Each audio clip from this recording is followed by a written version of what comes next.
Ito ay isang kwento mula sa aming bayan. Ating papamagatang ang mag-ina sa balong. Sa ilalim ng malaking puno ng acacia sa likod ng aming bahay, may isang lumang balon na matagal nang nakalimutan. Minsan habang naglalaro kami ng mga kaibigan, narinig namin ang mga kwentong bumabalot dito.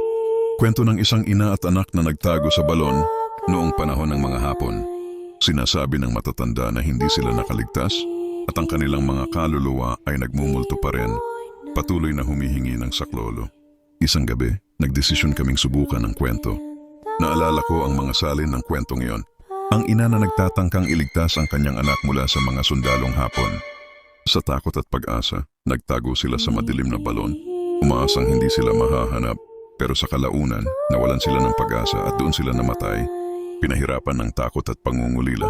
Sa kabila ng takot, nagdala kami ng flashlight at lumapit sa balon. Ang hangin ay malamig at tila may mga anino sa paligid. Nang itinutok ko ang ilaw sa loob ng balon, nakita ko ang mga lumang, lumot na pader na puno ng pawis at alikabok. Biglang narinig namin ang isang mahinang boses mula sa kailaliman. "Tulungan niyo kami." Napatigil kami. Ang boses tila nagmumula sa kailaliman ng balon, puno ng pighati at lungkot. Ang aking mga kaibigan ay nagtakbuhan, pero ako'y napatayo sa takot. Lumapit ako sa labi ng balon at sumigaw, "Sino kayo?" "Hindi kami makaalis." Ang sagot ng boses, umaabot sa akin ang lamig ng pighati. Naramdaman ko ang panginginig sa aking katawan. Habang nag-iisip kong tunay, bang nanggagaling ang mga boses sa mga kaluluwa ng ina at anak. Ang lahat ng takot at pangarap ng mga bata ay tila nawala sa dilim ng balon na iyon.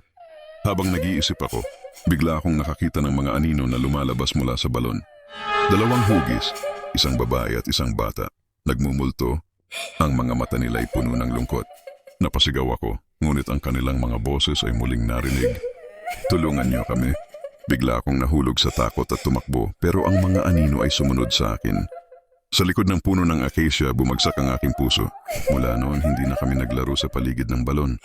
Tuwing dadaan ako ron, naririnig ko pa rin ang mga boses na humihingi ng saklolo. Tila hindi sila nagbago. Tila hindi sila makaalpas sa mga alaala ng kanilang mga nagdaang pighati. Hanggang ngayon, sa tuwing may umiikot na ulap, naiisip ko ang kwento ng ina at anak na nagmumulto sa ilalim ng balon na iyon. Patuloy silang nagmamasid, naghahanday sa isang pagka-aksyon na makalabas mula sa madilim na kaharian ng kanilang pagkabihag.